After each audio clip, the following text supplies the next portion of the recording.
పిలుపునిచ్చారు. మొత్తం అందరూ కూడా కదలొచ్చారు. జగన్ అక్రమ నిర్బంధాన్ని వాళ్ళంతా నిరసిస్తూ వచ్చారు.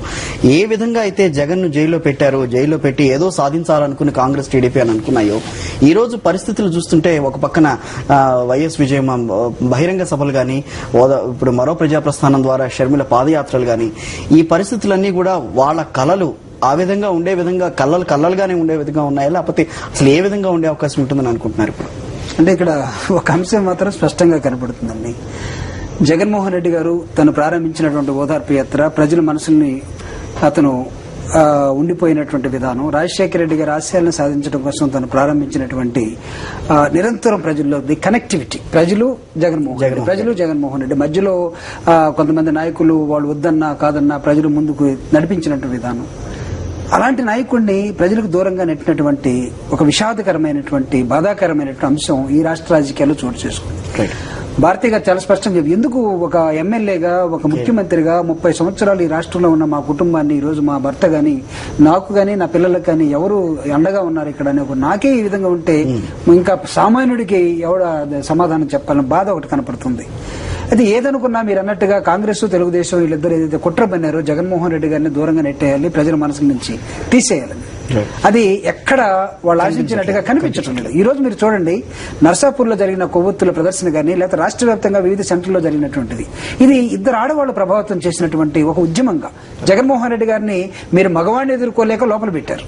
కానీ ఇద్దరు ఆడవాళ్లు ప్రభావితం చేసిన విజయమ్మ గారు ధర్నాలతోటి, తన ఉపన్యాసాలతోటి, మరో ప్రజా ప్రస్థానంతో షర్మిల గారు, ఒకవేళ ఎన్నికలు వస్తే కాంగ్రెస్ తెలుగుదేశం ఇద్దరు ఆడవాళ్ల చేతిలో ఓడిపోవడానికి సిద్ధంగా ఉన్నారు అనే సందేశం ఇక్కడ కనపడుతూ ఉంది.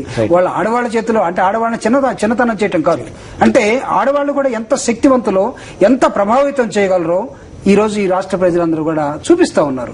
కాబట్టి మీరు చేస్తే, నిజంగా పోరాటం చేస్తే ఒక మగ మనిషిని బయటకు వదిలి పోరాటం చేయండి. జగన్మోహన్ రెడ్డిని మీరు బెయిల్ ఇవ్వమని అసలు ఎందుకు అడగలేకపోతున్నారు? ప్రజాస్వామ్యబద్ధంగా కాంగ్రెస్ గానీ, తెలుగుదేశం గానీ, వైఎస్ఆర్ కాంగ్రెస్ పార్టీ కాదు, మేధావులే కాదు, సామాన్యులే కాదు, ఆ కుటుంబమే కాదు, ఒక రాజకీయ పార్టీగా మీరు ఎందుకు అడగలేకపోతున్నారు? ఒక వ్యక్తికి అరెస్ట్ చేసిన తర్వాత సంవత్సర కాలంగా మీరు జైల్లో నిర్బంధించి ఏమాత్రం తేల్చకుండా, ఏ విధమైనటువంటి ఆరోపణ వాళ్ళని బయట పెట్టకుండా మీరు ఒక ఆరోపణ పేరుతోటి ఇంతకాలం పెట్టారే, రాజకీయ పార్టీలుగా మీకు ఆ బాధ్యత లేదా? ప్రజాస్వామ్య వ్యవస్థను బ్రతికించాల్సినటువంటి ఆ బాధ్యతను మీరు విస్మరించి జగన్మోహన్ రెడ్డి గారు దోచుకున్నారు, దాచేసుకున్నారు. ఇది వాళ్ళని అరెస్ట్ చేయాల్సిందే, జీవితకాలం అరెస్ట్ చేయమని అడిచే రాజకీయ పార్టీ మీది ఒక రాజకీయ పార్టీ అవుతున్న మానవ హక్కుల గురించి మాట్లాడరా, ప్రజా ఉద్యమాల గురించి మాట్లాడరా, లేకపోతే కుటుంబ వ్యవస్థల గురించి మాట్లాడరా, సమాజాల గురించి మాట్లాడుతూ ఎందుకు మర్చిపోతున్నారు? ప్రజలు సమాధానం చెప్పడానికి సిద్ధంగా ఉన్నారు. ఈ రోజు వైఎస్ఆర్ కాంగ్రెస్ పార్టీ ఇచ్చిన పిలుపునందుకొని వేలాదిగా లక్షలాదిగా అనేకమైన సెంటర్లతో కదిలినటువంటి ఈ తరంగం కానీ జగన్మోహన్ రెడ్డి గారు ఈ రోజు లేరు. మీరు ఊహించినట్టుగా జగన్మోహన్ రెడ్డి గారు జైల్లో ఉండి 4 గోడల మధ్య ఉండి తను దీన్ని చూసే అవకాశం ఉందో మాకైతే తెలియదు. కానీ జగన్మోహన్ రెడ్డి గారు ఒక పిలిపిస్తే తన పార్టీ ద్వారా సమాజం కదులుతుంది. నిరంతరంగా ప్రజలు కదలటానికి సిద్ధంగా ఉన్నారు. యుద్ధం చేయాలంటే కత్తులు, గొడ్డలు, తుపాకులు, బాంబులు వేయాల్సిన అవసరం లేదు.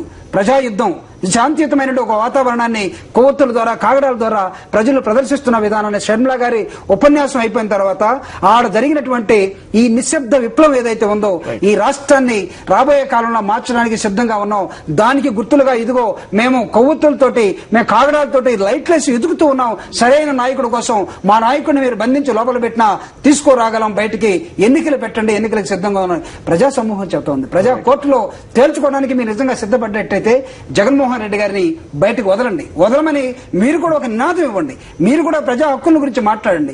మీరు కూడా మానవ హక్కుల గురించి, జీవించే హక్కుల గురించి, కుటుంబాలు నాశనం చేసే విధానం కాదు. మీరు బాంబులేసి హతమార్చే విధానం ఒకటే, ఒకవేళ అది అనుకుంటే అది కాదు. మానసికంగా మీరు ఆడుతున్నటువంటి మైండ్ గేమ్ ఏదైతే ఉందో ఈ కుటుంబం మీద ఈ రోజు కాంగ్రెస్ పార్టీ ఖచ్చితంగా మాట్లాడాల్సిన అవసరం ఉంది, బాధ్యత ఉంది. నిజంగా కాంగ్రెస్ పార్టీ 125 సంవత్సరాల చరిత్ర ప్రజాస్వామిక దేశంలో ఉన్న నిజంగా పార్టీగా అన్నట్లయితే మాట్లాడమని నేను కోరుతున్నాను. మీరు మాట్లాడకుండా ఒక వ్యక్తిని, ఒక కుటుంబాన్ని, ఎవరైతే మీ పార్టీ కోసం ప్రాణం పెట్టారో, ఎవరైతే మీ పార్టీని నిరంతరంగా బ్రతికించారో, ఎవరైతే మీరు నమ్మారో, 2004, 2009 ఎన్నికల్లో మీరు ఒక వ్యక్తిని నమ్మి ఆ పార్టీని అప్పగించారో, మీ ఆశల్ని కానీ లేకపోతే మీ నమ్మకాన్ని ఎక్కడ ఉమ్ము చేయకుండా రాజశేఖర రెడ్డి గారి అధికారం తీసుకురాలేదా? ఆయన అధికారం ద్వారా వచ్చినటువంటి మంత్రులు కానీ, లేకపోతే ఈ రోజు ఉన్నటువంటి అనేకమైన పదవుల్లో ఉన్నటువంటి మీరు నిర్వహిస్తున్న విధానం ఏంటి? ఆ కుటుంబాన్ని మీరు చెరబట్టినట్టుగా చేస్తున్న విధానాన్ని ప్రజలు చూడటం లేదా?